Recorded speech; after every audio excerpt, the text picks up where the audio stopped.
Hey,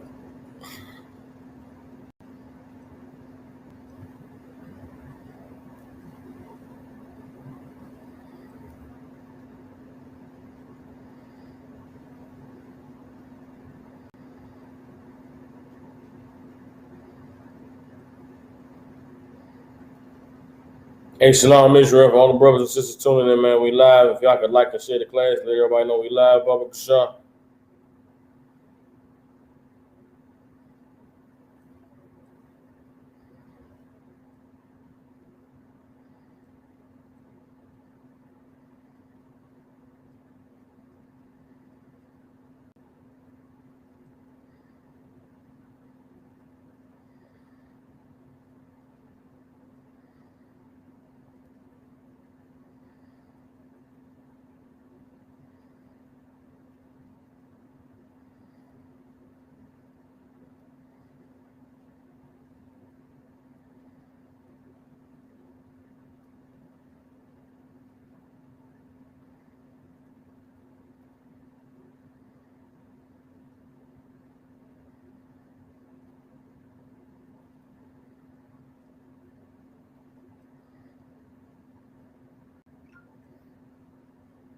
All right, Most High Christ, we go ahead and get into it. Shalom, Yahweh, Shem Yahshua, Barakatah, all the brothers, Yahweh, Shema, Thamba, Shem Yahshua, all the sisters. You are live with the Israelite School of Universal Practical Knowledge. I am Priest and Captain Soccer Wall, holding down the class from Memphis, Tennessee. Every Tuesday, Wednesday, and Thursday, we have classes here in Memphis.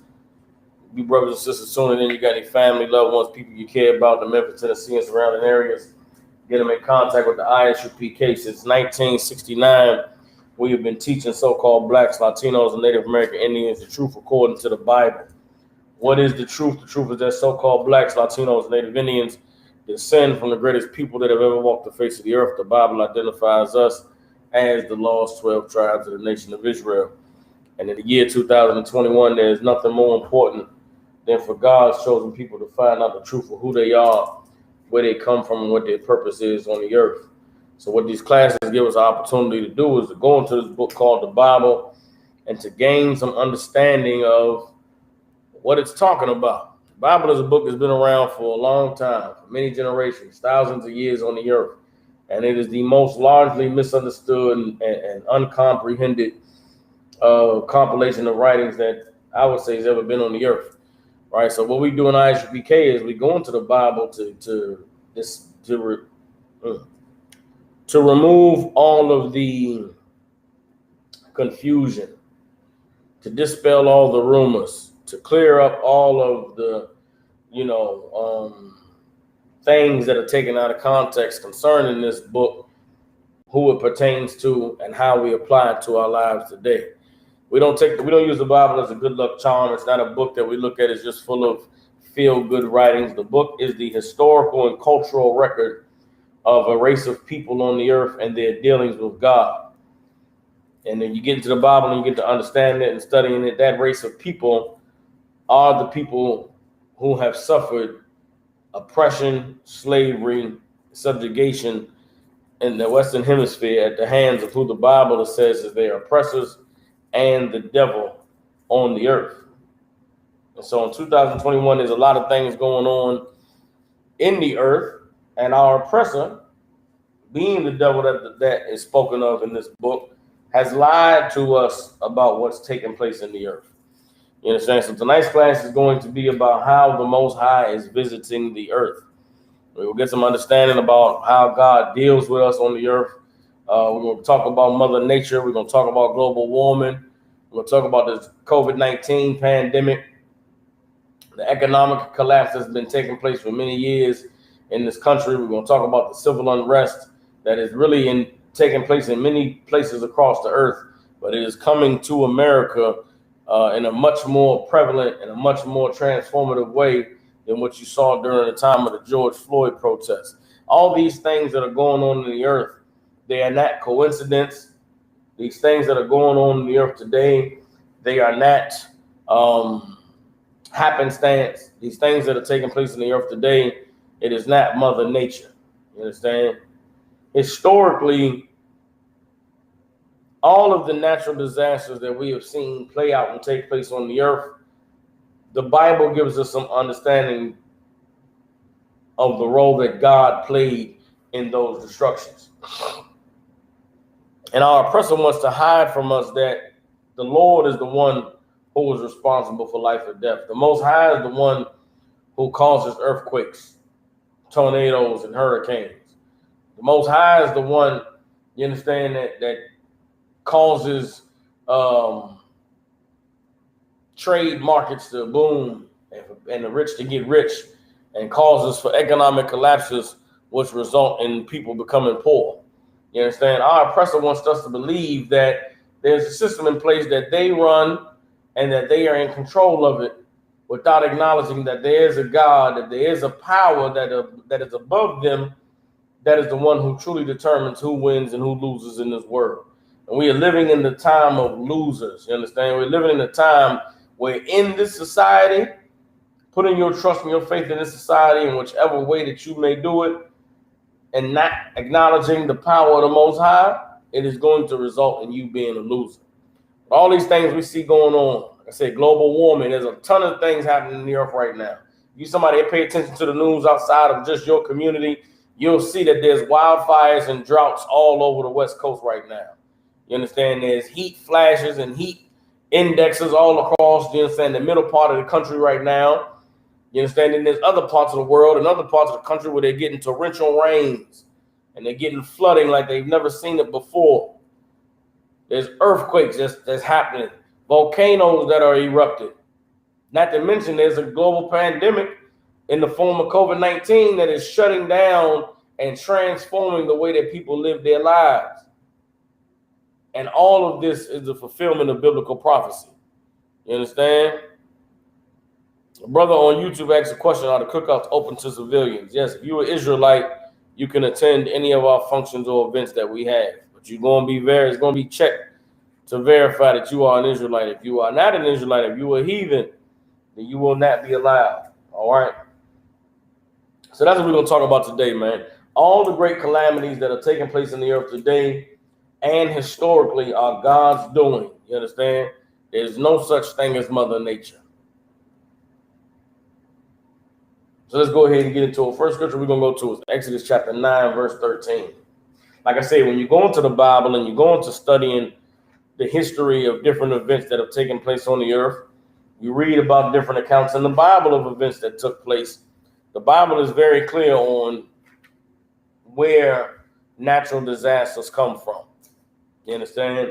And it is solely given to the power, it's solely given into the hands of the Most High that these things on the earth take place.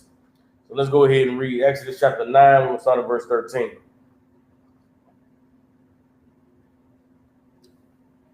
says, and the Lord said unto Moses, rise up early in the morning and stand before Pharaoh and say unto him, thus the Lord God of the Hebrews. So like it, thus saith the Lord God of the Hebrews, let my people go that they may serve me. So Moses went to Pharaoh with a very simple statement.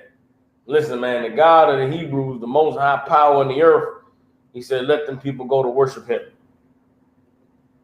Verse 14, for I will at this time send all my plagues upon thine heart and upon thy servants and upon thy people, that thou mayest know that there is none like me in all the earth. So this is a very serious threat that's being levied against Pharaoh, king of Egypt. Verse 15, for now I will stretch out my hand, that I may smite thee and thy people with pestilence, and thou shalt be cut off from the earth. Everybody understands? So the Lord warned Pharaoh, before anything had taken place in Egypt, he warned Pharaoh to listen to Moses and let the children of Israel go. And the threat was, if you don't, I'm going to send all my plagues on your heart, on your servants, and on your people. And I'm going to send pestilence on them until you discontinue from off the earth. Now let's go ahead and get the Merriam-Webster's dictionary and get the definition of the word pestilence, all right? Pestilence is one of those words that you think you know what it means. You understand? But let's go ahead and get the dictionary definition. Now, we're living in a time of what? We're living in a time, COVID-19. Some virus is floating around. We're dealing now with the Delta variant. Those of y'all that may not be familiar with medical terminology, in the medical field, they use Latin prefixes and suffixes when describing different things. So a lot of them terms, the medical terms, come from, sound like another language. It is. The language that it is Latin. You understand? I'm trying to think of one now, man. Give me a medical term, somebody. A pulmonary embolism. You hear the word pulmonary. And you say, what the hell is pulmonary? Well, pulmonary has to do with your veins, your blood vessels. You understand? That's your pulmonary arteries or your pulmonary system. That's where blood flows. Where does that come from? Well, the word pulmonary has a Latin root, which means in the blood or something like that. You understand? Somebody may have a, I can't think of it right now. But a lot of the medical industry uses a lot of Latin terminology. So we're gonna read that. We're dealing with the time. We're in the time of COVID-19. We're dealing with all these different variant strains of COVID, and people getting infected, and people dying and losing their lives. Well, what does the Bible say about COVID-19? What does the Bible say about these diseases that come up, and there's no way to track them, no way to stop them? You know, and then our oppressor has to scramble and try to find cures and vaccines in order to stop what it is that God is doing. This is the Merriam-Webster's dictionary definition of pestilence: a contagious or infectious epidemic disease that is virulent and devastating. Everybody understands? Read it one more time. Pestilence is a contagious or infectious epidemic disease that is virulent and devastating. God warned Pharaoh that he would send pestilence among them. God said to Pharaoh, if you don't let my people go, I'm going to infect you with a virulent disease. I'm going to cause a pandemic to sweep through you and your people until you all die and there's no more left. Well, guess what? We live in America 2021, and the Lord has sent pestilence into this place. The Lord has sent pestilence into the earth, and COVID-19 is doing the job that the Most High prescribed for it to do. But for all of the whys and all of the whys and the reasons, we'll get into that as we go further in this class. But I wanted to establish that God, in the days of Moses and Pharaoh in Egypt, warned Pharaoh that he was going to send pestilence among them and wipe them out for not allowing his people to go free. Keep reading. Exodus chapter 9, verse 16. And in very deed for this cause have I raised thee up, for to show in thee my power, and that my name may be declared throughout all the earth. The Lord said, for this reason, what was the reason? The Lord is going to destroy Egypt and wipe them off the earth. The Lord said, this is why I allowed you to come to power in the first place. This is why I allowed you to become an empire in the earth. Let's not forget, the reason why Egypt became great in the first place was because Joseph was a prisoner there. And the Lord used Joseph to prophesy to the Pharaoh of his time that there was a drought coming of 7 years. And that after that, and there was 7 years of plenteousness coming with the crops. And then after that 7 years of a plenteous harvest, there were going to be 7 years of a drought. Now, how would Joseph have known that for in the next 14 years, 7 of these years, the harvest is going to be great? Then the next 7 years, the harvest is going to be horrible. It's going to be a drought. The crops are not going to grow. Who's in charge of how well the crops grow? Who's in charge of the weather that makes sure enough rain comes down to nourish the crops?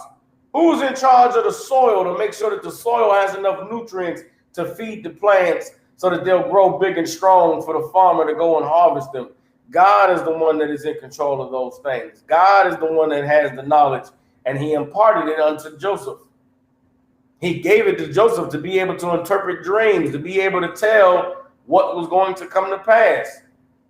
The power and the ability to understand the workings of God has always been given to the children of Israel, always been given to one family in the earth.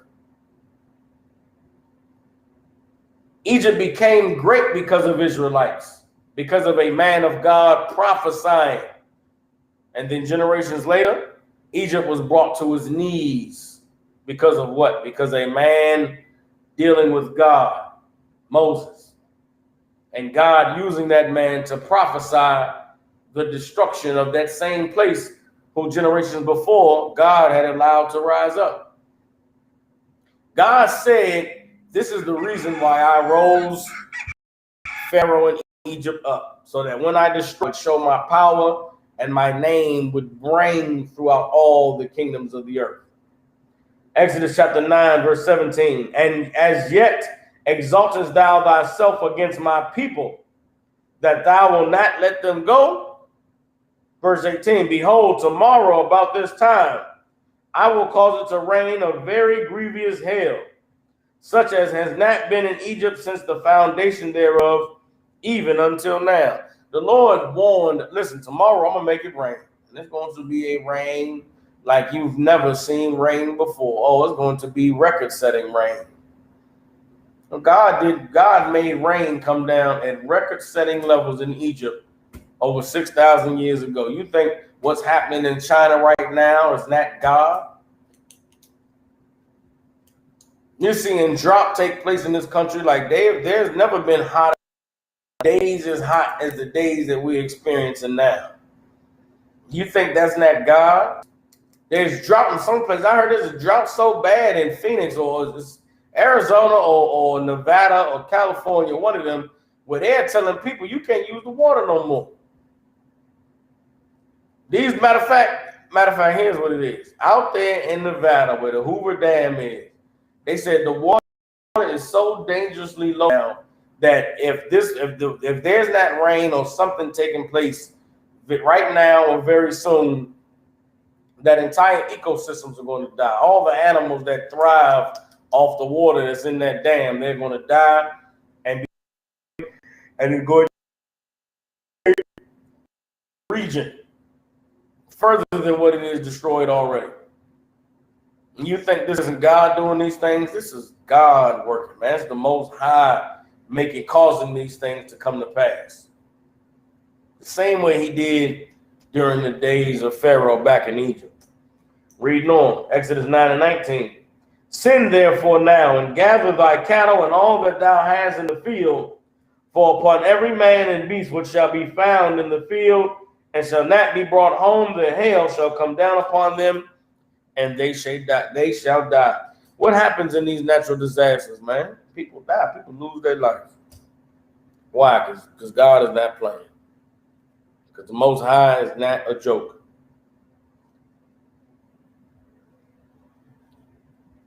But the white man, our oppressor doesn't want you to know that it's God that's doing it. Our oppressor wants you to think that, it's just global warming. Maybe we pumping too much pollution into the sky. Our president wants to create a carbon tax. They can tax you for using, electricity and things like that because of all the natural disasters, when it's not pollution that's causing these things to take place. It's not, CO2 emissions from cars and vehicles that's causing these things to take place. We'll get into why God is visiting the earth this way. We'll get into why God is having earthquakes in this place and flood over there and droughts over here. COVID-19 killing everybody. We'll get into why God is doing it. But we first have to understand through the context of the scriptures just how it is that we can tell when God is visiting the earth. So we're going to go from Exodus 9. We're going to now go to Exodus chapter 20, verse 18. All right. It's Exodus chapter 20, verse 18. This is when the Lord spoke to the children of Israel. He delivered the 10 commandments, and the people said that they wanted to talk to the Lord. Moses, the Lord said, bring them to the base of the mountain, and I'm going to speak with them there. Bring them to the base of the mountain, and I'll deal with them and establishing my covenant. So this is the part where the Lord is now speaking to the children of Israel. And so let's see. Exodus chapter 20, verse 18. It says, and all the people saw thunderings, and the lightnings, and the noise of the trumpet, and the mountain smoking. And when the people saw it, they removed and stood afar off. So these people, they were at the base of the mountain. And all of a sudden, a dark cloud came upon the mountain, and they saw thunderings and lightnings. You understand? And they heard the sound of a trumpet, and they saw smoke coming out of the mountain like it was a volcano getting ready to erupt. And what did the people do? They ran, man. They got the hell from the base of that mountain. They thought it was a volcano coming. They got the hell away because they were so afraid at all of this natural occurrences. This cloud with this thundering and lightning and the smoke coming from the top of the mountain. People got scared. Read on, verse 19. And they said unto Moses, speak thou with us, and we will hear. But let not God speak with us, lest we die. And Moses said unto the people, fear not, for God has come to prove you, and that his fear may be before your faces, that ye sin not. And the people stood afar off, and Moses drew near unto the thick darkness where God was. And the Lord said unto Moses, thus thou shalt say unto the children of Israel, ye have seen that I have talked with you from heaven. This dark cloud with this thundering and this lightning, that was the Lord speaking with the children of Israel from heaven. And understand this, now the people who witnessed that, they saw a natural disaster, man, waiting to happen. They saw something in the weather, something in the earth shaking, something in the mountain that made it smoke. And they knew that it was the Lord, and they were afraid. But through that natural disaster, through all of that, Moses was speaking to the Lord. And that has always been the way that God has dealt on the earth. For one man, it's some natural disaster, it's some horrible tragedy, it's some force of nature.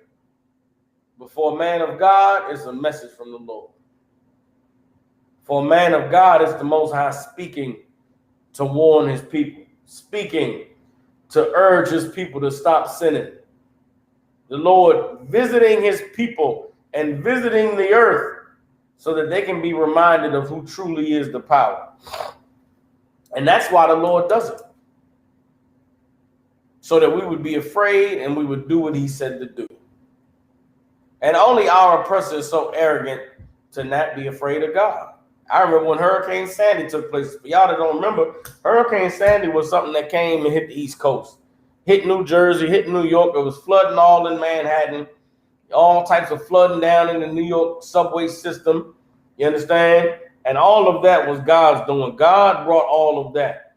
But for those of us who are in tune with the Most High, who are obeying him, we saw that and we said, the Lord is getting fed up with the evil of this place. The Lord wants his people to change. Hurricane Katrina. Hundreds of thousands of people died. It was a horrible, horrible tragedy. And in that tragedy, in the wiping out of the way of life of the people of New Orleans, there was a message from God that he was not satisfied with that place. He was not satisfied with the way our people were living. That there were people who the Lord needed to be freed from that environment and freed from that way of life. So he just washed it all away, man. These natural disasters and these things that are occurring in the earth, the Lord isn't doing it for no reason. He's doing it so that he will be heard. COVID-19 is the Lord making sure that he's heard. The global warming that's taking place in the earth, the natural disasters that are occurring, that our oppressor is saying is global warming, is the Most High desiring to be heard. It's the Most High making sure that he's heard. It's the Most High saying, change your life, stop sinning, stop living wickedly, stop doing evil, because this is how you'll die. I'll come visit you. You understand? Let's get Nahum chapter 1, verse 3. Shalom, Yahweh. Let's go ahead. Get Nahum chapter 1, verse 3. All right. Tonight's class, we talk about how the Most High is visiting the earth, specifically focusing on natural disasters, and all the different forms of destruction that are occurring in the earth today. And we're showing you through the context of the scriptures that this is God's doing, that the Lord is the one behind all of this. You see a drought, people suffering, ain't got no water, God is doing it. You see flooding, people drowning. I seen a video, man, in China. I'm talking about this, the water was 30 feet high. You had cars floating around like kids, rubber duckies in a bathtub. It's God doing that.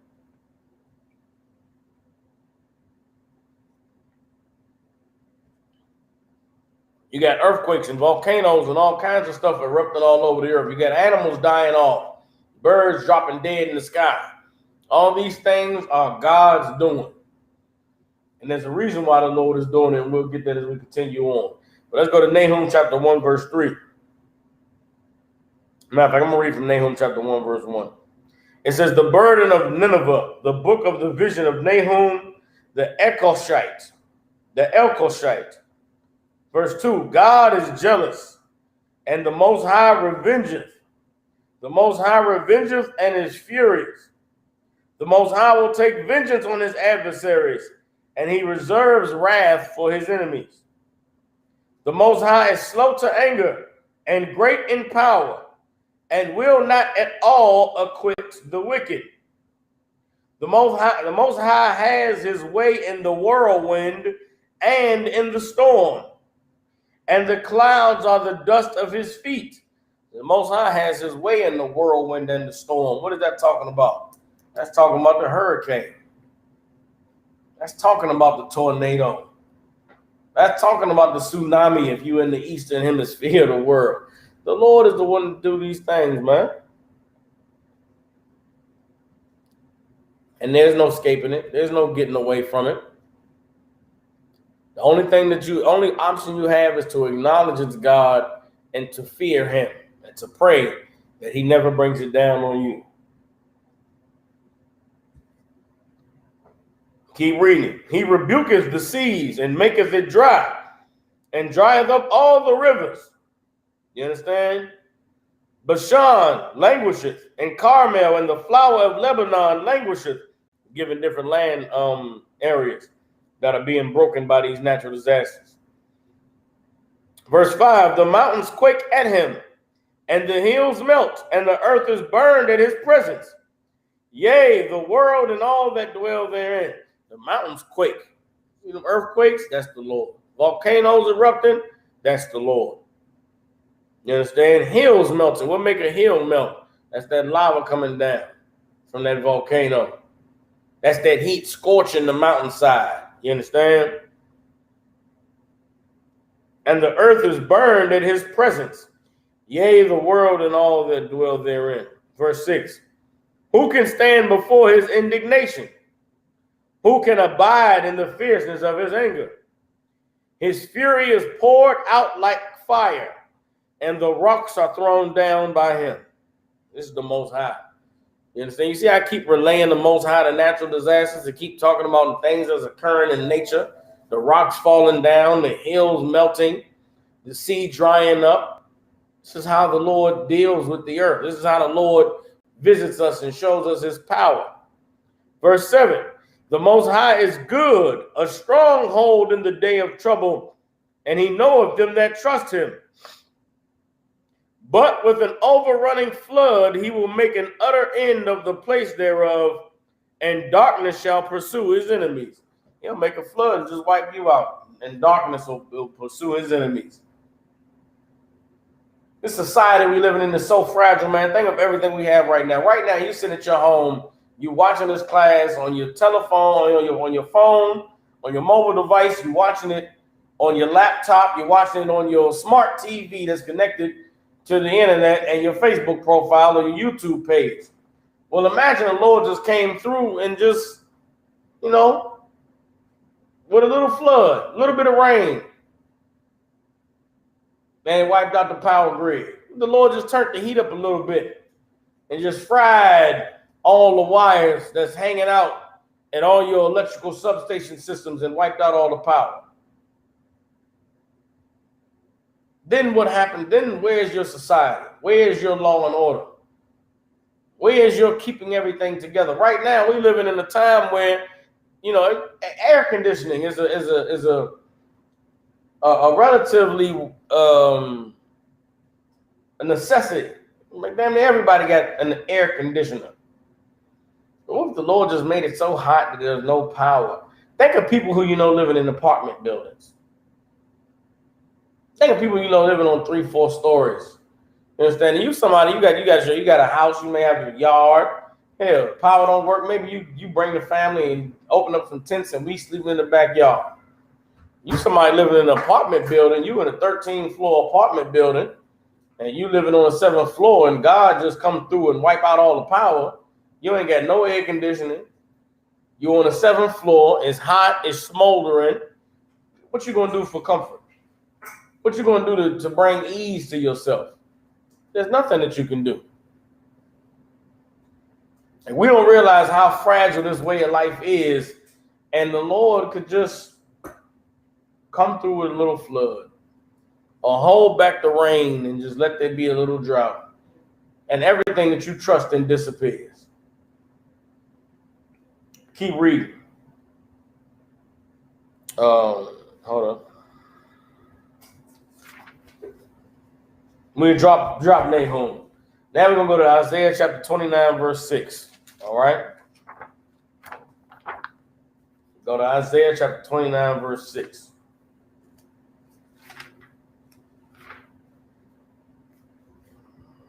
All right. Isaiah 29 and 6 says, "Thou shalt be visited of the Most High of hosts with thunder and with earthquake and great noise, with storm and tempest and the flame of devouring fire." That's how the Lord come deal with you. That's how the Lord come visit you. You in the place that's wicked, a place that's evil, a place where God is fed up, he'll come visit you. How's he going to come visit you? He's going to come visit you in the form of a natural disaster. He's going to come visit you in the storm of the century. He'll come visit you in a Category 5 hurricane. He'll come visit you in a mile-wide tornado. You understand? He'll come visit you in the drought, in the heat wave. And we in Memphis, Tennessee, the Lord visited this place in a snowstorm early this year. Snow like they never seen it before. You understand? And while we carnal, we just like, damn, man, it's snowing, the roads are jammed up and this and that. Think of the dope fiends that couldn't get served because everything was shut down because of the snow. Think of the little girls that didn't get molested. You know what I'm saying? Or the boys that didn't get shot because they wasn't on the block because the snow had stopped everything.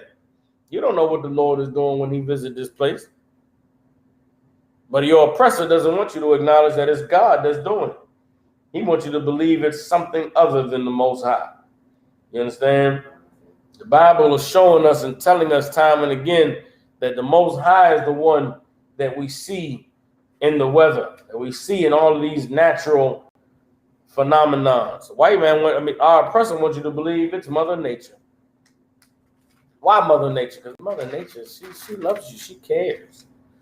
She be on her period sometimes, but Mother Nature is, she's nurturing and coddling. That ain't no Mother Nature.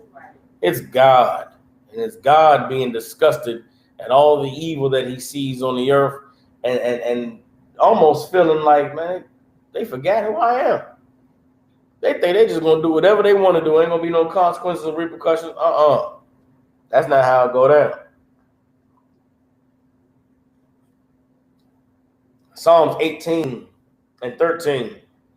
It says, "The Lord also thundered in the heavens, and the highest gave his voice, hailstones and coals of fire."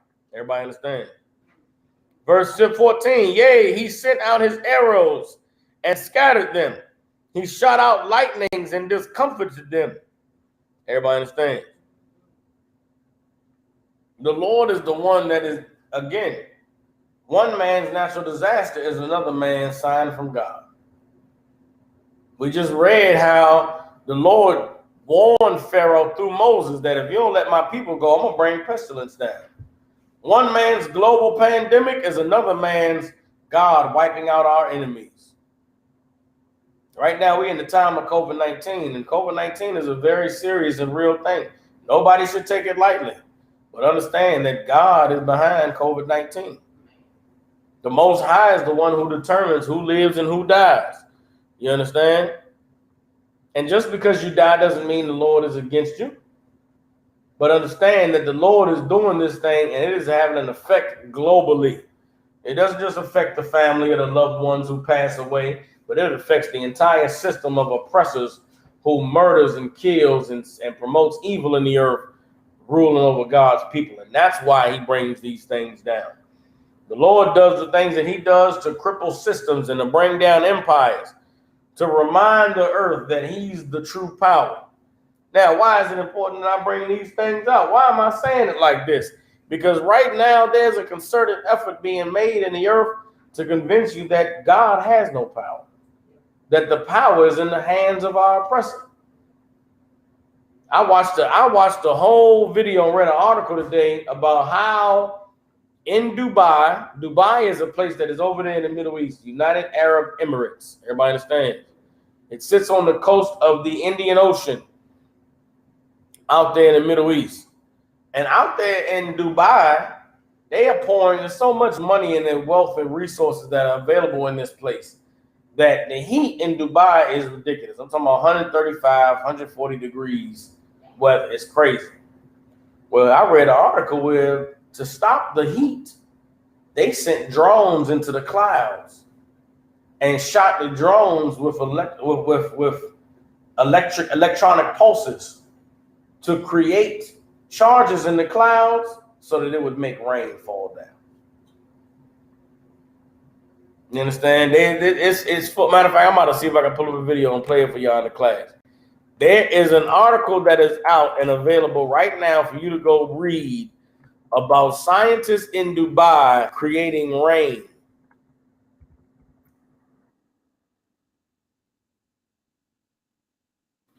You understand? And this is what your oppressor wants you to believe that this is how rain falls. They want you to believe that this is where the storms come from. Surely it's not God. Surely the Most High isn't punishing anybody. Surely God isn't having his way in the tempest and the storm. That's just, that's just the weather modification program. Do not believe the hype of your oppressor. You understand? The Most High is the one that is behind all these things. He is not one to be mocked. Let me go ahead and see something. Hold on. Let me see something. I don't know. How do I get this? Okay, here we go. I want y'all to see this and understand what it is that your oppressor is trying to get you to accept. He does not want you to accept that it is the Lord. He wants you to accept something else. Let me see something. Hold on.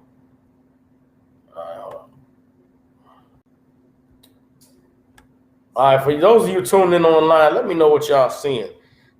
Somebody type in, let me know if you're seeing the YouTube video right now. Or are you still seeing me talking? Let me know. So I'm trying to pull up the video for y'all.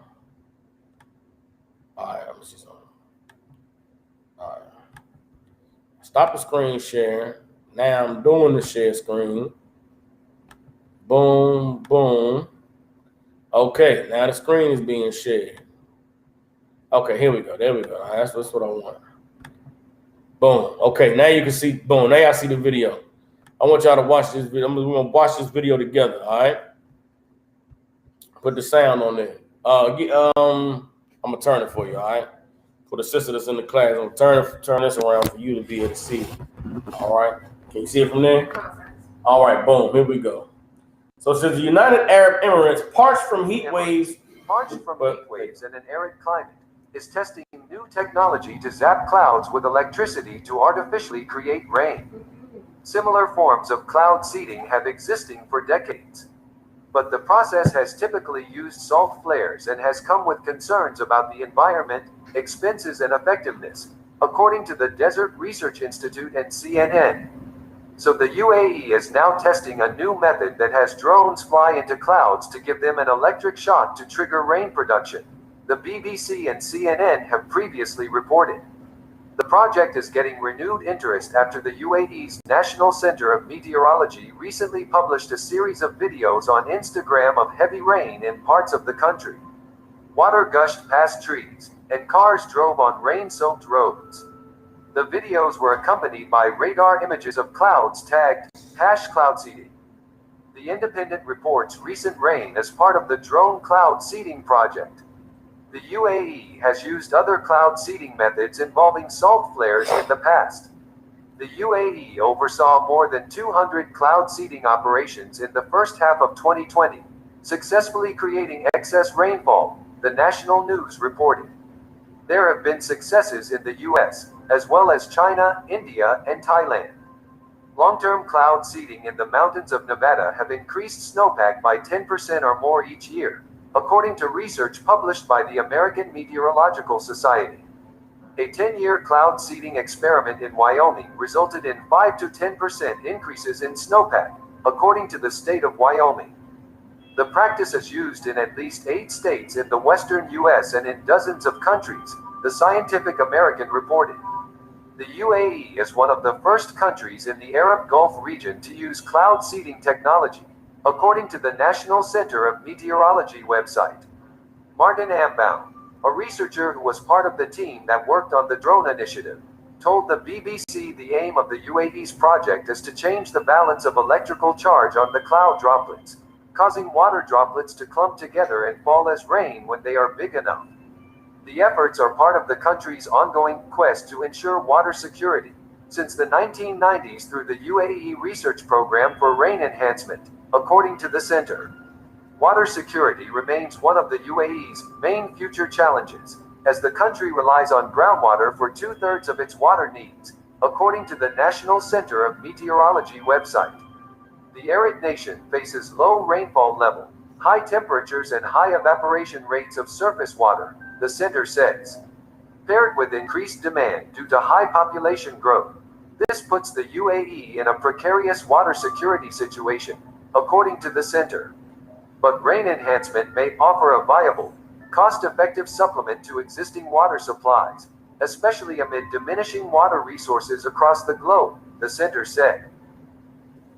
Success is never hard. Everybody understand. So they working on programs where they zapping the clouds with electricity, trying to make it rain. They said these programs have been being used in America and China. Now, what is the end result of that? The end result is for people to believe that the white man controls. The oppressor, the one. Look, listen, before all of this, there were programs, the HARP program they talked about where our oppressor could control the weather. They said that the HARP program was behind the last earthquake that occurred in Haiti. That the HARP program was responsible for the rain that came during Hurricane Katrina. That's the Lord, man. Our oppressor doesn't have the power that the Most High has. And the Most High deals in the earth through natural disasters. Why do they have these programs? Why do things like HARP exist? Because our oppressor is attempting to mimic the power that God has. Sis, you want to say something? Okay, so hold on. Did they actually make rain, or did the Most High send rain? Like this is what I want to Well, okay. They made rain. They made rain. The same way they made it so that you could talk to someone who's not in the room with you. The same way they made it so that you could see somebody who's a million miles away while you're sitting in your room. That's where TV comes from right now. That's brothers and sisters thousands of miles away. They able to see me.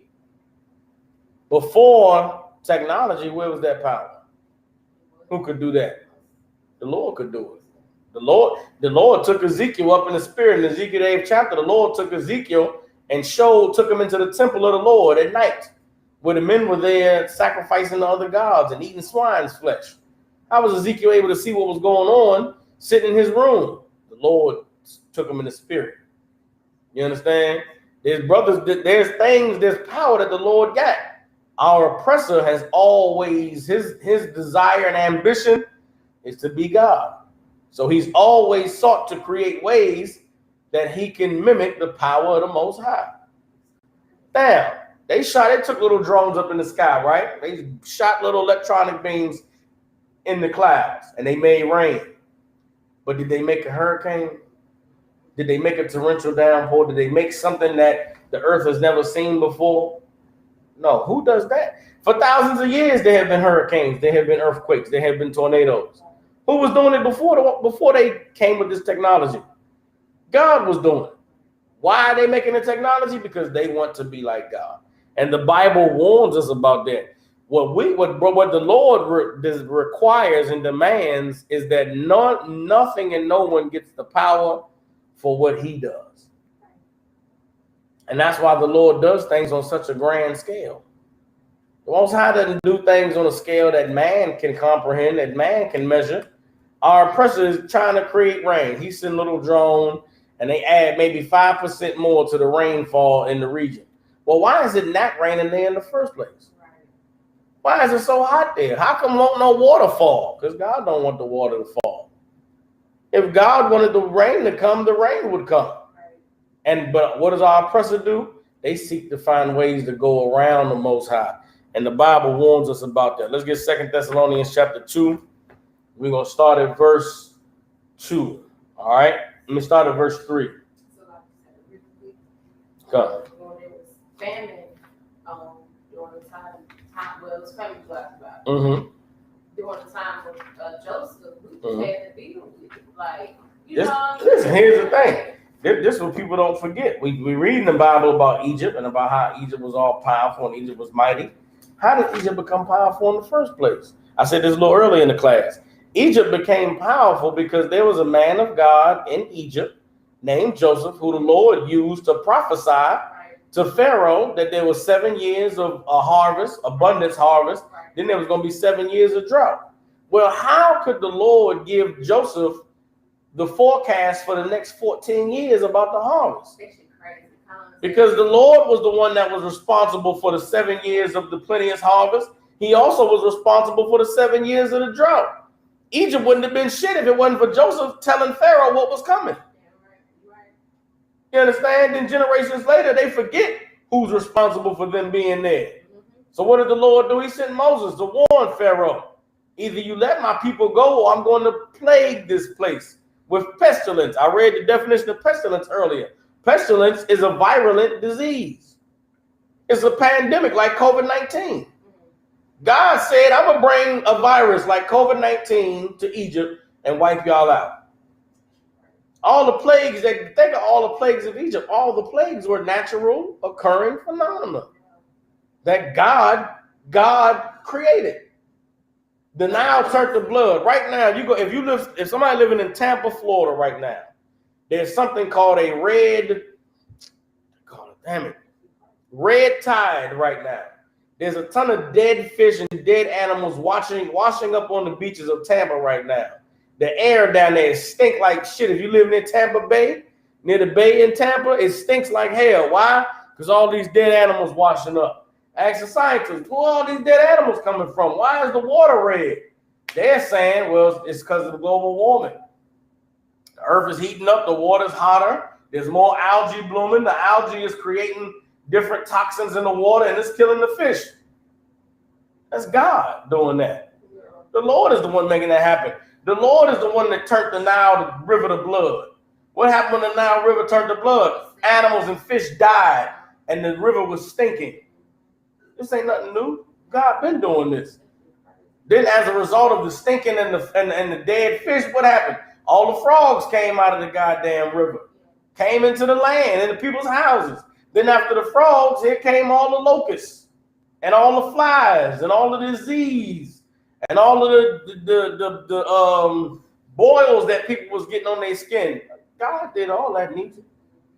Rain with hail, the size of golf balls, smashing people's heads, killing the animals in the field, lightnings and thunderings. God did that. God has always done it that way. When God spoke to the children of Israel, they saw a mountain getting ready to erupt.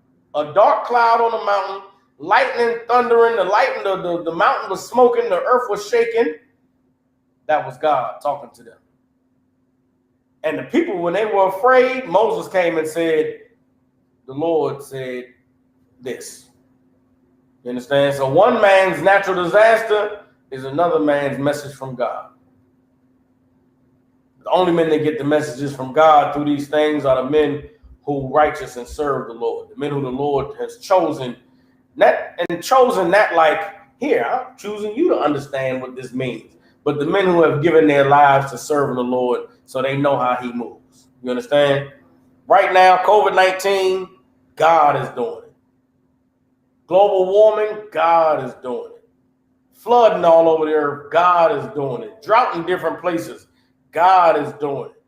The economy in America has been collapsing for many, many years. People have been warned about it, and people have been hearing whispers about it, and everybody's trying to get in on the cryptocurrency. You think you're going to avoid what God is doing? God is the one that's bringing this place down. There's no avoiding. There's no getting around it. All there is to fear the Lord. If you fear the Lord, you'll do what he said to do. And guess what? Doing what he said to do grants you protection.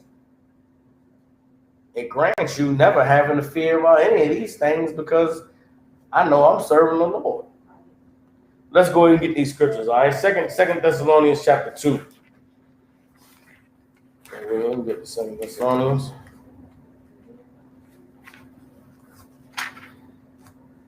Second Thessalonians chapter 2, verse 3 says, let no man deceive you by any means, for that day shall not come except there come a falling away first, and that man of sin be revealed, the son of perdition. You understand? The day of Christ, we're talking about the day of Christ, the day when the Most High sets this earth aright. Everybody understands? That day is not coming until the earth is exposed to who the devil is. Everybody understand?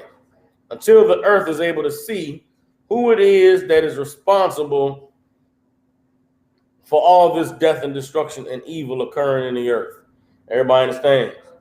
Now, the Bible is about to describe to us who this man of sin is, who this son of perdition is, in case we didn't already know it. Everybody understand? Here we go. Verse 4, who opposes and exalts himself above all that is called God. What does it mean to oppose God? It means to go against him. God set laws and rules in the earth, set up a way that he wanted people to live. And there's someone in the earth that came and said, nah, don't worry about that. The way God said it ain't got to be that way. God said homosexuality was an abomination. Someone came and said, nah, scratch what God said. Homosexuality is an alternative lifestyle. You can't stop love. The Lord said that interracial marriages, mixing interracially was an abomination and a disgrace in the earth. He flooded the earth during the days of Moses because of interracial mixing. Today in the earth, they say you can't stop love, man. You're free to love who you want to love. They oppose and put their ways above God's. The Lord gave us dietary laws in Leviticus 11. Things you're supposed to eat, things you're supposed to not eat. Somebody came along and said, yeah, nah, scratch that. Pork is the other white meat. Those things, those roaches and those spiders at the bottom of the ocean that clean up all the trash that don't nobody else want, those are delicacies, man. We're going to scoop up the bottom of the oceans and sell everybody crabs and shrimp and lobsters. We're going to promote the eating of these abominations. I don't know what kind of witchcraft is in goddamn mukbang.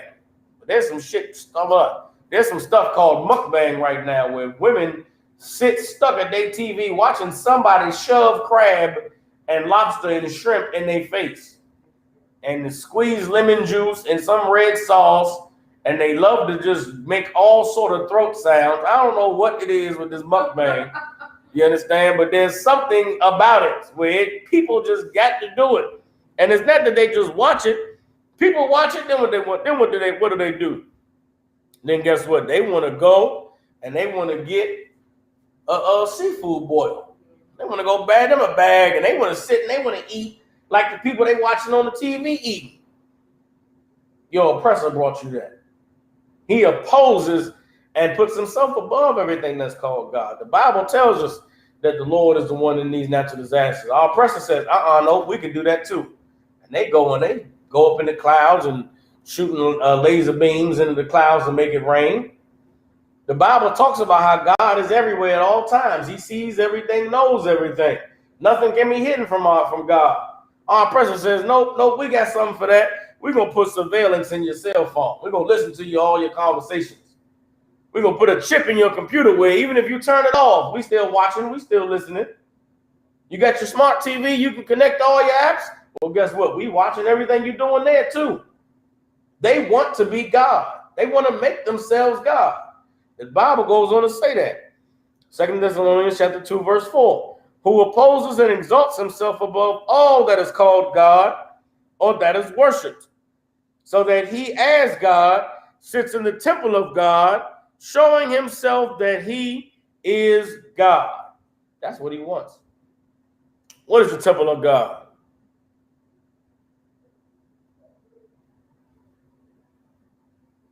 Anybody, what's the temple of God? It says that this man wants to sit in the temple of God, showing himself that he's God. Sis.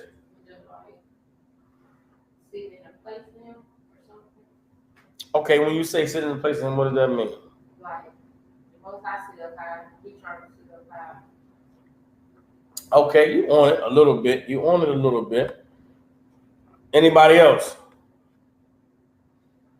For time's sake, this is what he means. We are the temple of God. The Bible says that you are the temple of God, right? Your body is the temple of God. Your body is where God dwells. Your body is where the Lord is present. And if you live your life righteously, guess what? The Most High sits in the temple, and the temple is whole. The temple is clean. The temple is protected, right? The temple is not defiled. If you live according to God's laws, then the temple of God is in perfect condition. Well, the oppressor wants to live inside of that temple and show himself that he's God. He wants to be in here as God. He wants you to see natural disasters and say, see, man, that's that program I was telling y'all about. That's that conspiracy theory, man. See, I told y'all they controlling the weather. The video we just showed is the evidence that they got weather programs. They trying to control the rain. The oppressor wants you to think he's in control and not God. The oppressor wants you to see COVID-19 and say, oh, nah, man, see, they trying to get everybody sick, man. They see, that's the oppressor again, man. It's a false flag. All these conspiracies going around and nobody is doing and saying to themselves, what does God want? The oppressor wants you to be afraid of COVID-19. So much so that you got to get this vaccine. No, man, I got to get that vaccine. That vaccine is the only thing going to save my life. They don't want you to stop. They don't want you to say COVID-19, man, well, I should put down this weed. Maybe I should stop smoking. Maybe I shouldn't do anything that'll bring damage to my lungs. They don't want you to do that. They don't want you to say, man, look at this COVID-19. Maybe I should stop having sex with whores. You understand? Maybe I should stay out of that strip club. They don't want you to say, man, look at the COVID-19. Maybe I should, get right with God. No, they want you to go get the shot and trust in the system. When God is doing these things. And what is the Lord trying to get us to recognize? That he is not pleased with the way that we are living. The Bible says that no weapon formed against me shall prosper. You would think that people would see that and say, let me go serve the Lord, man, so that I ain't got to worry about these weapons. But because in your mind, the oppressor is God, what do you want to do? You want to serve him. Or you're rebelling against him. Either way, you're not acknowledging God. When these times that we're living in, we have to acknowledge God. We got to see what's going on in the earth and say, man, the Lord is doing a wonder in this place. If we were not, what they're saying about COVID-19 today is what they said about the plagues in Egypt. What they're saying about the floods and the drought today is what they said about the flood and the droughts in Egypt. What they're saying about the red tide today down there in Tampa, where all the animals dying and washing up dead on the beach, they said about the Nile River being turned to blood and the fish dying during the days of the plagues of Egypt. Like, we should wake up and realize that God is doing today what he's always done when he's brought down empires, which he's showing his power. You understand? Drop that. Let me get Galatians chapter 6, verse 7. Get Galatians chapter 6, verse 7. Matter of fact, I'm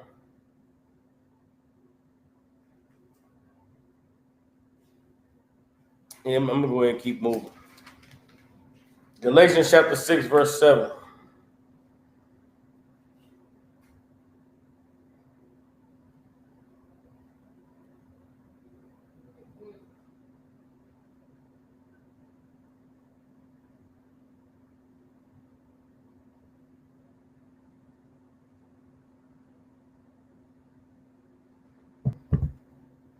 Let's get Galatians chapter 6, verse 7. You understand?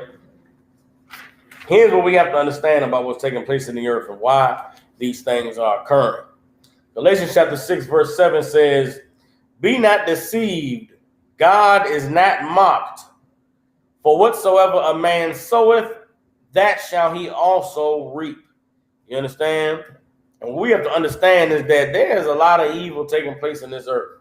And there's a lot that is being done blatantly and aggressively as an affront to God. There's certain things that's happening in the earth right now that ain't really got nothing to do with me and you. It's got something to do with somebody else and their hatred for God. Turn on the TV, you look at all these shows and all the homosexuality and all the drug dealing and all of the, the evil that's being promoted. And it's like, man, there's some shows I watch where I know ain't no kids watching this show. Like, I know there's no way that this program is meant to convince kids to do something wrong, because should no kid be watching this? But there's still an aggressive overabundance of homosexuality in this show. There's still an aggressive overabundance of, stereotypes and criminality and philosophies about living your life that go against God. And I'm like, they can't be trying to convince the kids to do it. Either they targeting me or they just making it for the sake of just saying F God. There's some stuff that's just F God. That's the whole point of it. The whole point of it was to say F God. Fuck God. Fuck your religion. Fuck your belief. All that fairy tale shit you believe in them books, F it. This is what life is instead. That's what a lot of this programming is on TV today. You understand? You look at some shows, there's no way any kid should be watching it. So why is there so much homosexuality in your face? Why is there so much transsexuals? Why is there so much rape and molestation? There's three-way sex and all kinds of things is being pushed on us. They ain't talking to no kids. They coming for you. And why are they coming for you? Because coming for you is to show God, look, man, we can do better than you. And that's the war that's taking place. And how does God fight back? He just shut down the entire system by just bringing the drought to wipe out the whole, southwestern part of the country. Just shut everybody down. He'll just let the temperatures continue to rise the heat, fry all the electrical circuits and fry all of the electrical grids. He'll drive up all the gas prices. He'll collapse all the economies.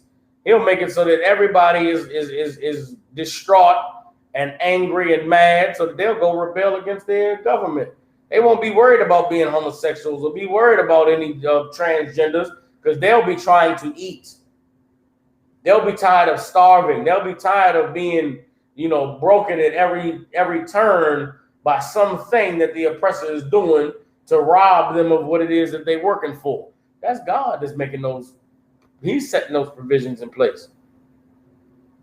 He's the one that's causing the kinks in the system that is putting more pressure on the oppressor to put more pressure on you. And eventually it's going to get to a point where the straw is going to break the camel's back. Everybody understands. But the Lord is not to be mocked. What a man sows, he is going to reap. And there are men on this earth that have sown destruction and evil and wickedness. And what are they going to get in return? destruction and evil and wickedness. How? By the Lord visiting them. How's the Lord going to visit them? He's going to visit them in the tempest and the storm. He's going to visit them in the hail. He's going to visit them in the thunderings and the lightnings and the earthquake and the quaking of the earth. You understand? Because that is how the Lord has always visited the earth. Now we're going to go into the Old Testament. We're going to go to the book of 1 Samuel, starting at the 2nd chapter, verse 7.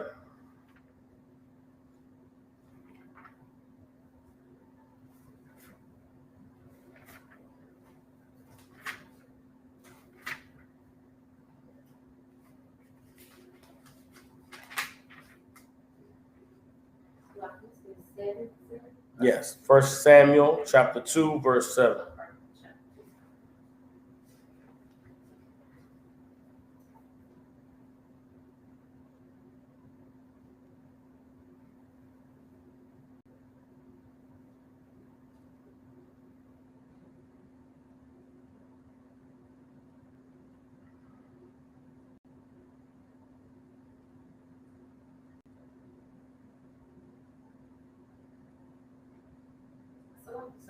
Come on with it. So, like the scripture that we went over, is it the same? I just want to know, as like him, like a vengeance, you know, y'all, it's the EPK right down for vengeance, the spirit and stuff, in the natural disasters. Are all of these the same, or they kind of like different? What you mean? Like, so you got this is where, you know, the most high in the natural disasters. You also broke down, like, the Most High sends out spirits for vengeance. Are these the same? Yes, the spirits are the ones that cause the weather destruction. Okay. A hurricane, an angel creates a hurricane. An angel creates an earthquake. An angel creates, you know, like, okay, this is how it's important for us to understand it this way. The white man has technology, right? He has science. He has mathematical equations and ways that he goes about figuring out how stuff works. But what our oppressor is trying to figure out is the mathematics that the angels use to cause these things. Oh. Like there's a higher form of knowledge. There's a higher level of understanding the world that we can't comprehend. Yeah. But the angels already know it. The angels have the mathematics. They have the equations. They created it. Yeah. You understand? It's think of it like this. It's like me playing a video game, right?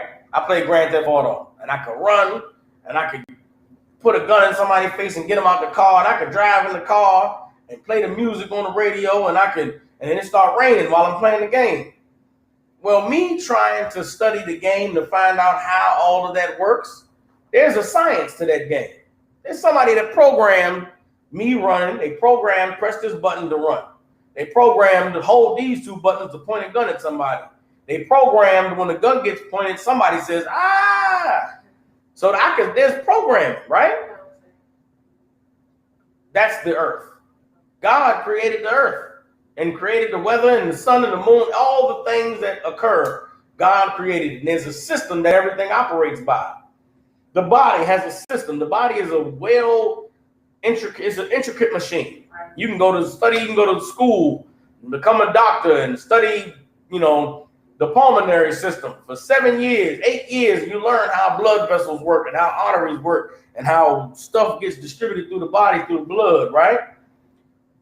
Learning about that system is you studying mathematics that the angels and the Lord put together.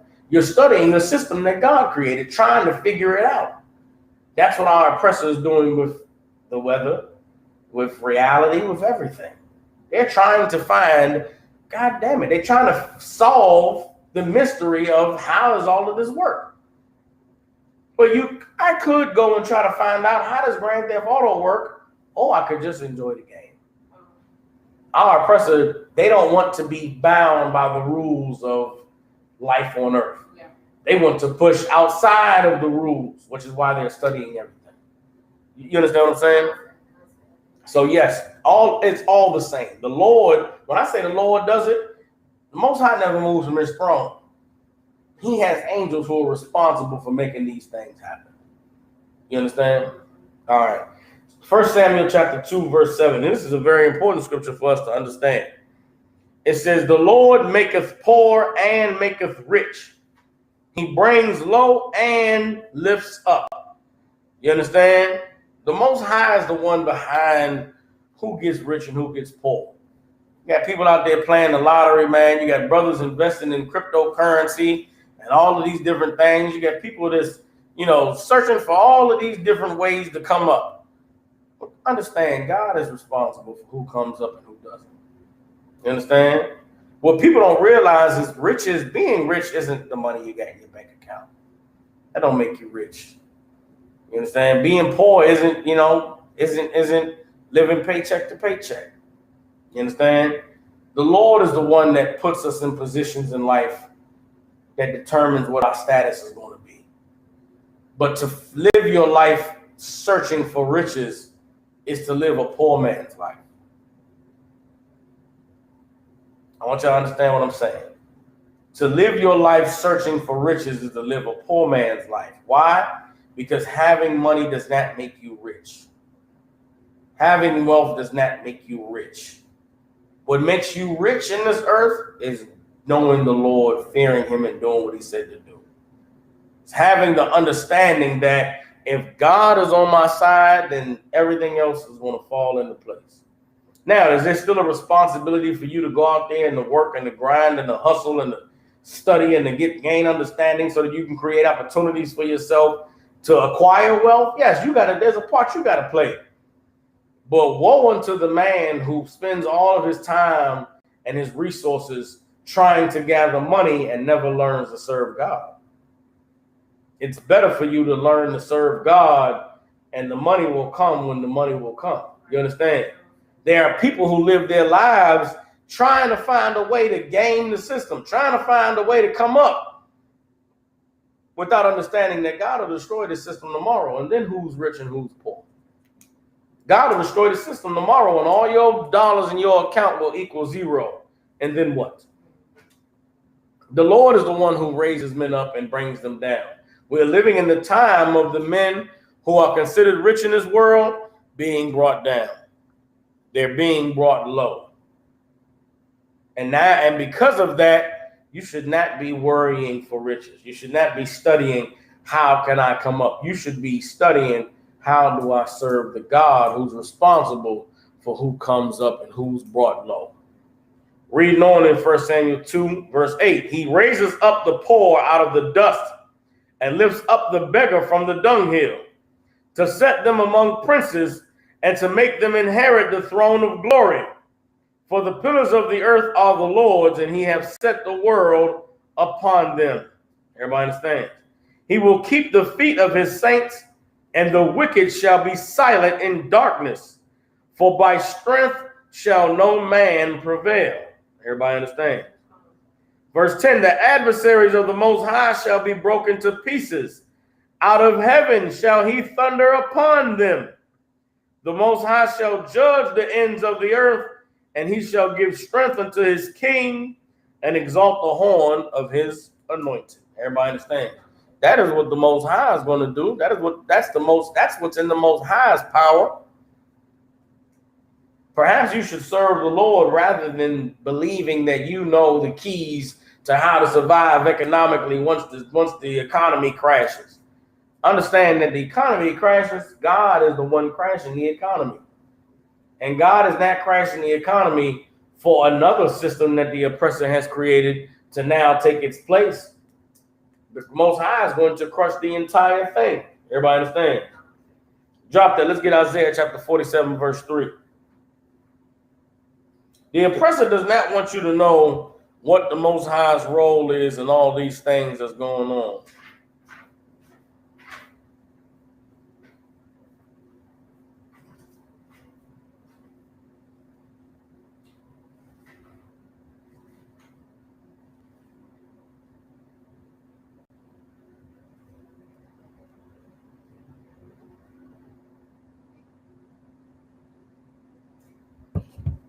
All right, Isaiah chapter 47, verse 3. And again, the point of these scriptures in this breakdown is to understand the ways that the Most High is visiting the earth. Because there's a lot of brothers and sisters out there that think that they are waiting for the Most High to visit the earth, or they're waiting for the Most High to destroy this place, or they're waiting for the Most High to weaken our oppressor, when he's already doing it. And he's been doing it for a long time. You just have to know the way in which the Most High does it. You understand? Because many of us are looking for a sign, and that realizing the sign you're looking for is never going to come, because that's not the way the Most High moves. Isaiah 47:3, thy nakedness shall be uncovered. Yea, thy shame shall be seen. I will take vengeance, and I will not meet thee as a man. The Most High's vengeance is not going to come the way that vengeance comes when men bring it. Man, if a man wants to bring vengeance, he'll shoot you or kill you, or rob you. That's not how God deals. The Lord brings vengeance in the earthquake. He brings vengeance by crippling your economy. He brings vengeance by shutting down all the systems which make people satisfied and complacent in their slavery, so that they'll rebel and fight and conquer the slave master. Everybody understand? That's the way the Most High deals in his judgment and in his vengeance. Everybody understands? But what we got to understand is that there are changes that are taking place in the earth. And there are things that are going on that is ensuring that the world that we knew it is no longer going to be something that exists. We are living in a time of transformative change. COVID-19 hit. Everybody that used to get up and go drive to their job, battle traffic for 2 hours just to sit in the cubicle with a bunch of funky breath people that you don't like in a little ass box for 8 hours of the day, the Lord wiped all that out. Them people that used to have to get up and go fight traffic just to go sit in some little ass box, they ain't got to do that no more. They at home.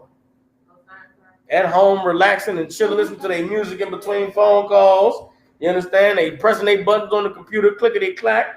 You understand? They ain't get gas. Their vehicles are running longer because they ain't burning it out, going up and down the road. These gas prices is high, but guess what? They ain't even got to pay the gas because they sitting at home doing their work. They right there. They can homeschool their kids if they want. Spend more time with their family. God has done that. You understand? The Lord didn't like the way that this place was being run. He didn't like the way this place was operated. So he brought a pestilence down that not only has crippled our oppressor in many ways, but it's changed the way a lot of people are living. There's brothers and sisters who are at home and being exposed to things they would have never been exposed to if it wasn't for them not having to stress about their job, not having to stress about getting up and going to this slavery. You understand? And there's other things that the Most High has done. There's other ways that the earth is changing, the way people thinking are changing, the way people seeing the world is changing. And it is God who's behind it. The Most High is trying to prepare us for the end of this place as we know it and the beginning of the world which is to come. Everybody understand? Let's drop that and let's get Isaiah chapter 13, verse 11.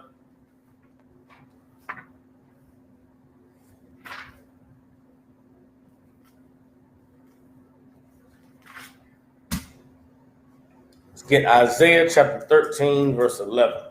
Everybody understand? All right, Isaiah 13:11 says, and I will punish the world for their evil and the wicked for their iniquity. I will cause the arrogancy of the proud to cease, and I will lay low the haughtiness of the terrible. Everybody understands? The Lord said he was going to do this, man. He was going to punish the wicked. He punished the world for their evil. He was going to punish the wicked for their iniquity.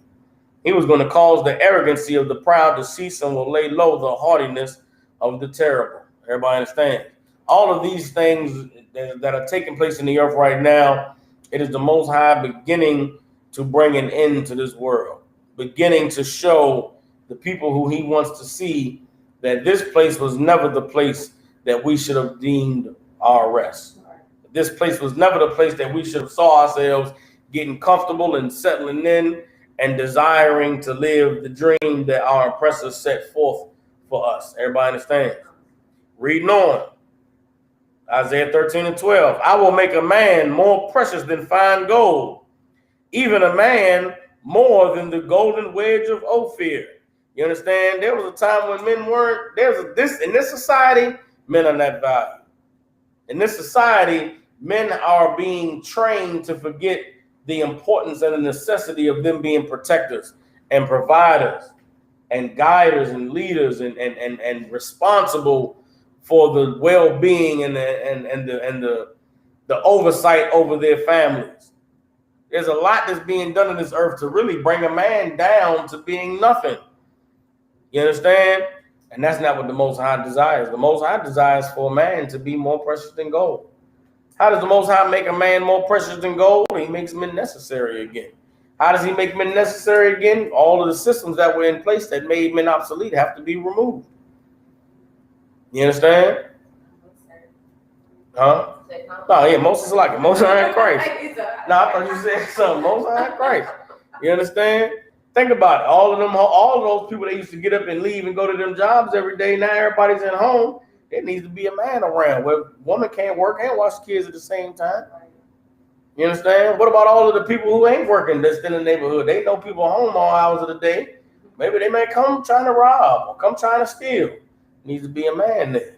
You understand? What if the electricity goes out? Well, what are we going to do? How are we going to be safe? How are we going to be protected at night when ain't no lights working? That's what you're going to need a man for. What happens when the phone system shuts down and you can't call 911? You're going to need you a man. The things that are taking place in the earth is the Lord making a man fine as gold.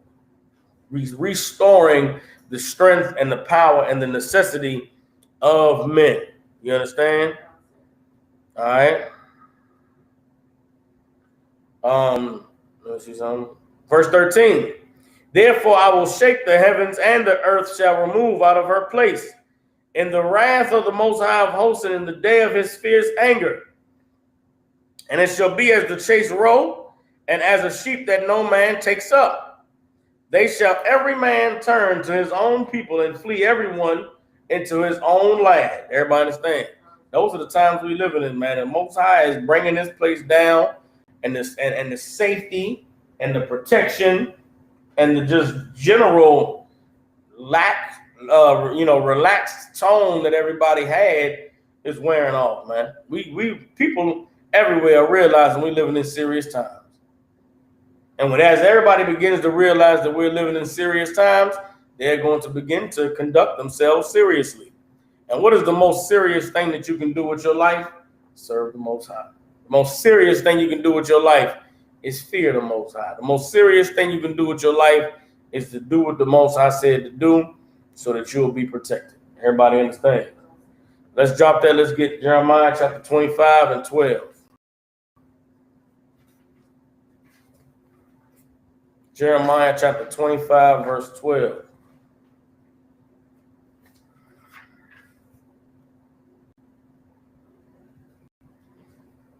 All right.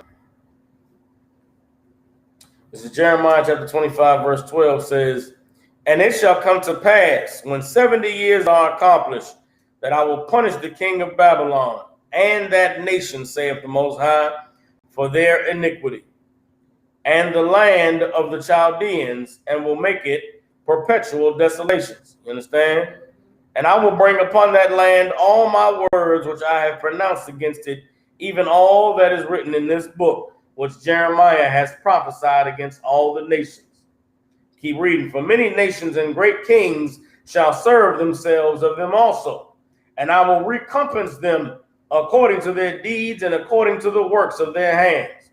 For thus saith the Most High Power of Israel unto me, take the wine cup of this fury at my hand, and cause all the nations to whom I send thee to drink it. And they shall drink and be moved and be mad because of the sword that I will send among them. Verse 17, then took I the cup at the Most High's hand, and made all the nations to drink unto whom the Most High had sent me. Everybody understands? The same thing that Jeremiah, the Most High, prophesied through Jeremiah to these other nations, that prophecy is recurring now in this time that we're living in. The destruction and the global calamity that we are all witnessing and experiencing is the Lord punishing these nations for the evil that they've done. The Chaldeans, the Babylonians in this context, is our oppressor in America today. You understand? It is their empire, their power, their rulership that the Most High is focusing in on destroying in this time. And all the other nations who have gathered with our oppressor to oppress us in this land, to keep us asleep concerning our identity and our culture, to rob us and to take advantage of us and to use us in our communities for our resources, you understand, to plague us with insecurity and with a lack of pride in ourselves and not knowing who we are and where we come from, what our purpose is. The Most High is going to make all those nations who gathered with our oppressor to keep us low, and the Lord is going to make them weak. Everybody understands? COVID-19 is just the beginning. COVID-19 is just the latest way that the Most High has been dealing with our oppressors and dealing with our enemies. But he's been dealing with them all over the earth. You go look around the planet, go watch the news in other places on the earth. You're going to see droughts. You're going to see floods. You're going to see mysterious deaths of mass groups of animals. You're going to see some form of chicken pox that ain't never been seen before is ravishing this village. Some new venereal disease is killing people and making penises fall off. You're going to see all kinds of things taking place in this earth, and you should know that it is the Lord that is doing it. Why is he doing it? Because he is trying to prepare the way for the next world to come. You understand? The destruction of our oppressor can't be natural. Meaning what it can't be, just coincidence. What happened in Egypt with Pharaoh and the destruction of Egypt, that was not natural. Everybody who witnessed it and experienced it, they knew it was God. They knew it was something supernatural going on. Something out of this world that is taking place.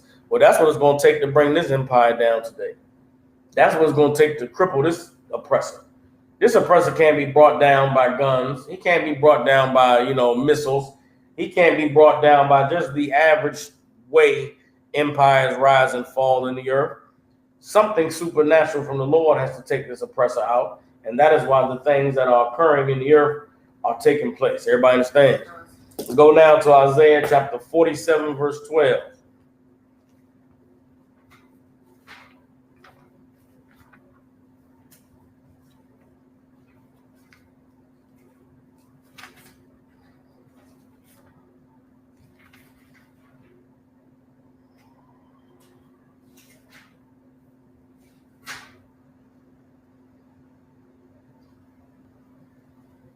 Get Isaiah chapter 47, go to verse 10. Isaiah 47 and 10 says, "For thou hast trusted in thy wickedness," speaking to the oppressor. "Thou hast said, none seeth me. Thy wisdom and thy knowledge, it has perverted thee. And thou hast said in thine heart, I am, and none else beside me." What is the wisdom and the knowledge of the oppressor? It's their technology. It's their system that they have in place that props them up and makes them feel like they're better than everyone and no one can touch them. There's things this oppressor gets going on that we don't even know. And because of it, he feels like, man, I'm going to Mars. Nothing gonna stop me. We're gonna build a space defense system. For whatever's out there in the stars gonna come, we're gonna wipe it out, we're gonna take care of it. And they're fairly confident that they're gonna do the job. They're confident they're gonna be able to just get it done. You understand? Most High said their wisdom and their knowledge, it has perverted them. They think that they understand how creation occurred. They think that they understand how to access the fourth dimension. They think they understand. I'm watching these shows, man. I'm watching these shows, and our oppressor's talking about time travel. He's talking about the multiverse. He's talking about different universes and different dimensions. He thinks that he knows the science behind it. He thinks he knows how it all works. He got an idea, at least.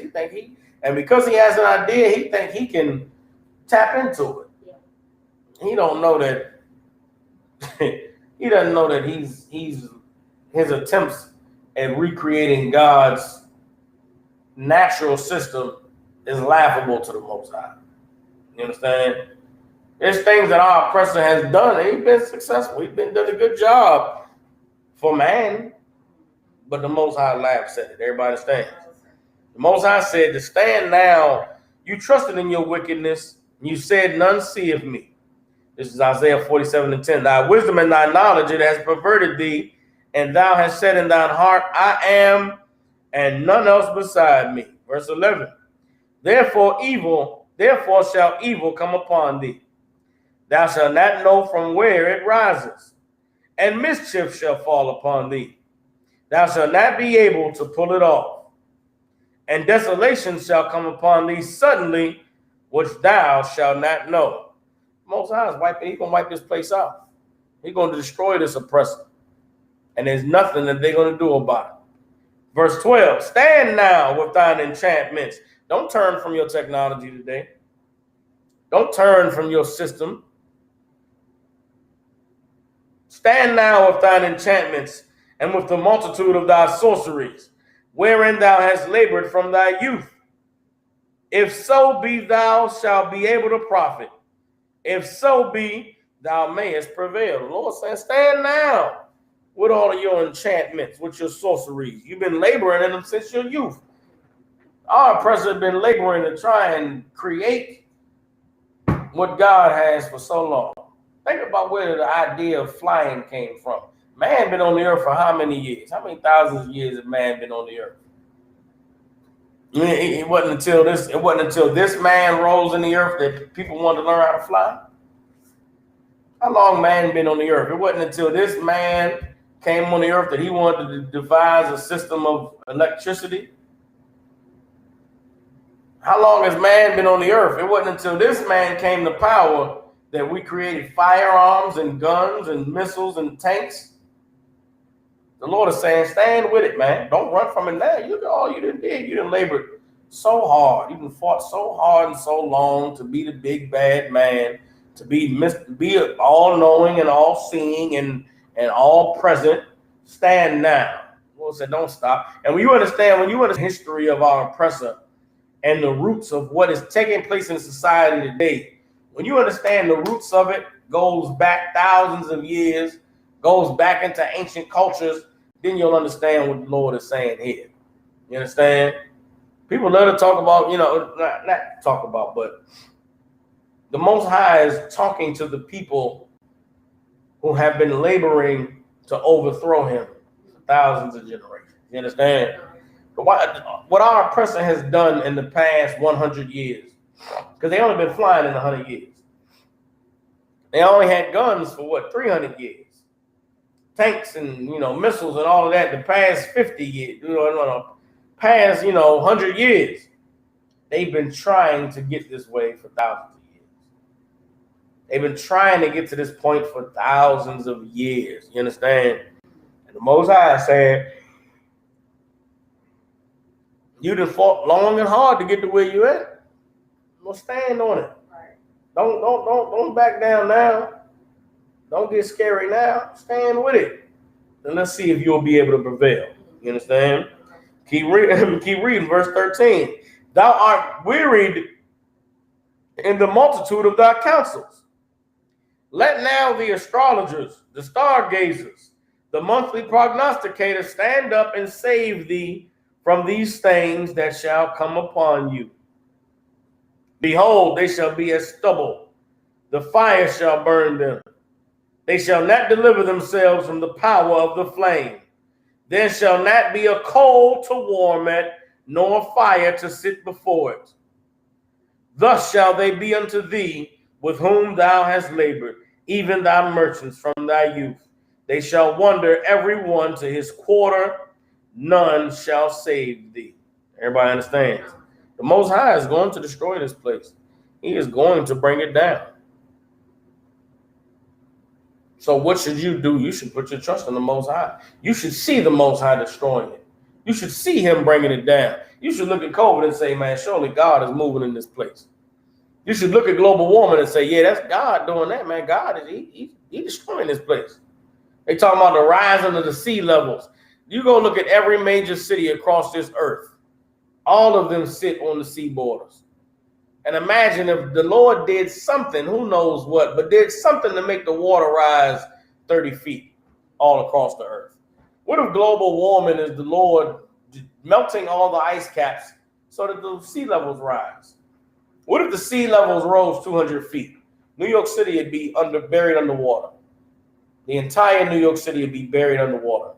All of Los Angeles would be swallowed up in the sea if the sea levels rose 200 feet. New Orleans is under the water. It's gone. The whole thing disappeared. Nobody ever even sees it. You understand? Memphis, Tennessee, well, we on the river. We ain't. Well, imagine if the Mississippi River grew 200 feet. We underwater. We gone. And who could do that? God could do it. God has the power. What if that could be what global warming is? The Lord just heating everything up. Just melt that ice so they just drown. Then they got to flee to the hills. They got to go to the high, you know what I'm saying? Go to the mountains. Go live in the high hills. He could do it. What if the Lord made it flood in certain parts of the earth, but then made the water recede in others? You understand? The Most High got the power to do all these things, man. And he's promised what he's going to do. And he promised us that there's a kingdom that is going to come. So as you see this destruction and you see these calamities across the globe, turn and face the Lord. Face the east and pray. Get in class and learn and pray that the Most High give you the strength and the discipline and the focus and the diligence to become the man and the woman that is worthy of survival, that is worthy of making it, that is worthy of getting out of this hell and standing on the other side when our King comes to establish his rulership on the earth. Everybody understand? One more scripture, we're going to close out the class, all right? So,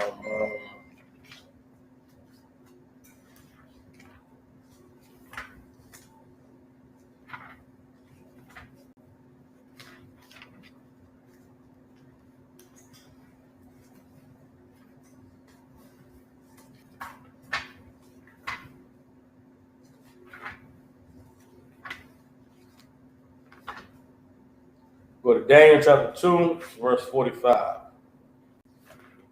And this is when Daniel was given a prophecy to King Nebuchadnezzar, another king again. The righteous men of God are responsible for every empire that has ever been erected in the earth. And when I say that, what I mean is they were the ones who gave men foresight, gave men knowledge, and gave men understanding that propelled them into the positions of rulership and power that they have held and maintained on the earth. And here's the example of our oppressor, of an oppressor in the past being prophesied the future by the prophet Daniel. Everybody understands? Daniel chapter 2, verse 45 says, "For as much as thou sawest the stone was cut out of the mountain without hands, and that it break it." Now, this is the vision that Daniel gave to Nebuchadnezzar from his dream. Nebuchadnezzar had a dream of a giant statue. The head was gold, the chest was silver, the midsection was brass, below the waist was steel, and from the knees down was iron and clay. Everybody understand? He wanted to know what the head of his dream was about. Then after he saw the stone, saw the image, the statue, he saw a giant stone coming out of the sky, crashing down and smashing the statue. He wanted to know what the hell was this, man? What was this dream about? So Daniel is explaining the dream and telling him that statue you saw were all the different empires on the earth, all the different kingdoms that have existed. And the rock, that stone that you saw coming out of the heaven and smashing that statue, that's the kingdom that God is going to set up. So now we get to the part where he's describing that rock, that stone that came out of the heaven. Daniel 2 and 45. "For as much as thou sawest that the stone, was cut out of the mountain without hands, and that it break in pieces the iron, the brass, the clay, the silver, and the gold, the great God has made known to the king what shall come to pass hereafter. And the dream is certain, and the interpretation thereof sure." You understand? So what was Daniel telling him? The Most High has just revealed to you what's going to happen in the end. And in the end, a great stone cut out of a mountain, not with hands. What is that talking about? It's talking about something that man doesn't create, something that's not man-made. You got a giant stone cut out of a mountain, but it's not cut out with hands. How the hell did it get cut out the mountain? If man cut this stone out of the mountain, it would have been cut out with hands. This giant stone is coming from God. This giant stone is not anything that man has created, not anything that man has done. This is God. Everybody understand? And this stone crashes into this statue and destroys it, meaning what? It wipes out all the empires of the earth. Wipes out all of their rulerships and all of their ambitions and all of their goals. This stone that is cut out from a mountain but not with hands, the statue is no match for it. This is the rulership of Christ. This is the power of God, this stone. Everybody understands? What we got to understand is that in these times, there's the last of these empires that were prophesied by Daniel was in the earth. And the only thing that's left is for that stone to come crashing down and to destroy and wipe out any remnants of that statue. And that is what is taking place with God in the earth today. Everybody understands. So what should we do? We see COVID-19, see global warming, all the whisperings of food shortages, and we're seeing about droughts and floods and the wavering economy. We should be praying. We should be seeking the Most High. We should be putting our trust in Him and not putting our trust in our oppressor or in the system that they have in place. Now is the time for you to seek after the Most High. Now is the time to find out what He requires of you and to do what it is that He's demanded be done, so that we do not die and suffer the things that the other nations will suffer in these times. With that, with the Israelite School of Universal Practical Knowledge, right out of 1 West 125th Street in Harlem, New York. For brothers and sisters tuning in, man, we got rules in the school for new brothers and sisters. They are off limits for 6 months. They are here to learn and share themselves with the world. If they need transportation, the teacher will arrange it. We have a system in place where brothers and sisters can get to know one another and can find out they're compatible and can maybe one day, come together in a union, in a relationship, and get married. But everything must be done decently and in order, and that is what we do here in the UPK. We do everything in the UPK with decency and in order. All right, so if you got an interest in a particular person, man, seek permission to speak to a brother or sister. That may be arranged. Get an opportunity to meet, to talk to a brother and sister, see how compatible you are. After 6 months, you can seek permission to marry. Marriages in the UPK are forever. They are final. So keep that in mind when you decide to choose someone to spend the rest of your life with. Having said that, pay your tithes. 10% of any penny of any increase the Lord gives you comes into the school. The tithes in the UPK go to build these schools up, provide for brothers and sisters all of their necessities that they may need. Support the truth, pay your tithes. For all you brothers and sisters tuning in, man, like, share, subscribe, help us spread the truth. See all the different platforms, you can follow us there. And with that, we're going to send up the prayers.